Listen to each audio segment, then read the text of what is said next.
अब हम देखेंगे डिस्कवरी ऑफ प्रोटॉन। जो डिस्कवरी है प्रोटॉन की किस तरह से हुई। साइंटिस्ट के द्वारा यह अनुमान लगाया गया कि जो हमारा इलेक्ट्रॉन जब एटम में पाया गया तो वो क्या था, नेगेटिव चार्ज था।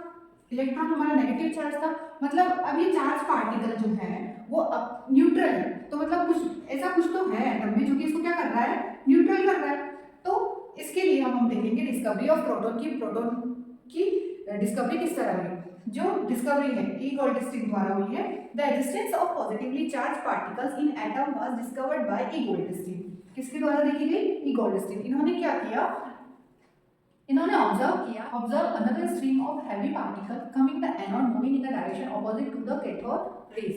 उनको क्या नाम दिया उन्होंने, कैनाल रेज। अब देखिए ये वही डिस्चार्ज ट्यूब है जिसमें एनोड इस तरफ और कैथोड इस तरफ, दो प्लेट है।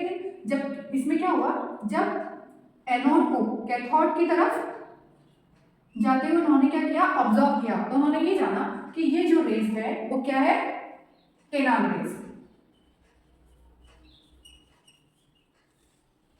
जब पॉजिटिव आयंस को नेगेटिव में जाते हुए देखा तो उसको क्या नाम दिया उन्होंने, कैनाल रेज। और ऐसे देख रहे हैं properties of anode raise.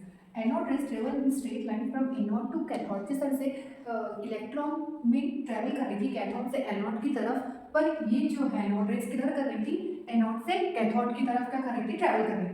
Nature of anode raise का जो नेचर था किसके ऊपर डिपेंड था, डिस्चार्ज ट्यूब में गैस के ऊपर। Anode rays produce fluorescence on A zinc sulphide screen. Anode rays हमको जिंक सल्फाइड पर क्या दिखाई दी थी, fluorescence on A zinc sulphide screen.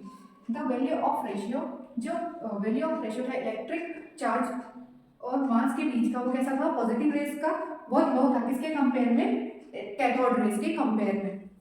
In the presence of magnetic और इलेक्ट्रिक फील्ड, जो नेगेटिव फील्ड है इन्फ्लेक्ट हो रही थी towards and deflect from positive field. Negative field की तरफ क्या हो रही थी, इन्फ्लेक्ट हो रही थी, जबकि पॉजिटिव फील्ड से डिफ्लेक्ट होकर कहाँ, किसकी तरफ, नेगेटिव फील्ड की तरफ जा रही थी। तो this suggest that they carry positive charge particles termed as proton. जिसको क्या कहा गया, सजेस्ट किया गया कि भाई जो पॉजिटिव चार्ज पार्टिकल है हम उसको क्या कहेंगे, प्रोटॉन कहेंगे। Therefore the relative mass of proton is 1 unified mass. जो प्रोटॉन है यदि हम उसको उसके इक्वल, उसका मास जो रहेगा प्रोटॉन का वो किसके बराबर रहेगा, हाइड्रोजन एटम के रहेगा। पर जो उसका रिलेटिव मास है वो कितना रहता है, 1 यूनिफाइड। और अभी हम कंपेयर करें प्रोटॉन को, प्रोटॉन के मास को, प्रोटॉन के मास को यदि हम कंपेयर करते हैं किसके साथ, इलेक्ट्रॉन के साथ, तो क्या होगा, प्रोटॉन ज्यादा हैवी होगा किसके मुकाबले में, इलेक्ट्रॉन के।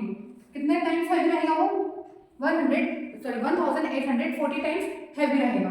द एब्सोल्यूट मास की यदि हम बात कर रहे हैं प्रोटॉन की, तो वो होता है 1672 इंटू 10⁻24 ग्राम। और जब यदि हम इलेक्ट्रॉन की बात करेंगे तो इलेक्ट्रॉन कितना रहता है, 9.108 इंटू 10⁻28 ग्राम।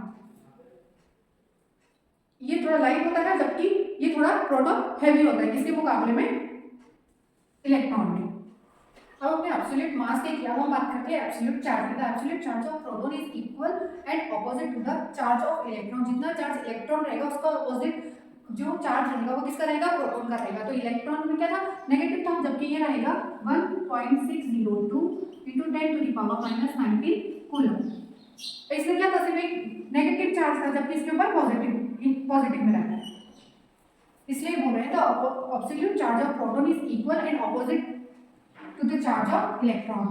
अब हम बात करेंगे जो पार्टिकल है having a unit positive charge and a mass of 1 U equal to the hydrogen atom. जो पार्टिकल है हमारा वो किसके, उस पर क्या है, पॉजिटिव चार्ज जो कि किसके बराबर है, 1 यूनिट के मास के, जो कि यूनिफाइड मास जो कि किसके बराबर है, हाइड्रोजन एटम के।